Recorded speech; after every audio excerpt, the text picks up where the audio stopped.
আমার বন্ধু যদি হইতো ভালো, ওর জঙ্গল হইতো জালো।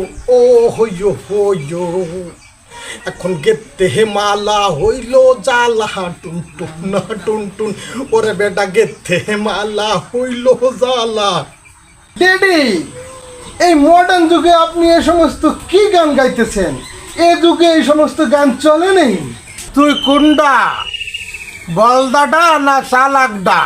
পোলার না, এই যে একটা কথা বললেন আপনি, আমি একবার এই বংশের একমাত্র বাতি, স্মার্ট হিরো, হাউসফুল সুপারস্টার, দেহে বোঝেন না আপনি? যাই হোক, যে কথা বলতেইছিলাম ড্যাডি, বাতি যে তুমি জ্বালাবা এইটা তুমি আগেতেই জানিবা জাহান। যে কালে ডেডি করে বলান দেছ না, সেই কালেই বুঝছি তুমি শয়তানের খেড়া জিলকিটা।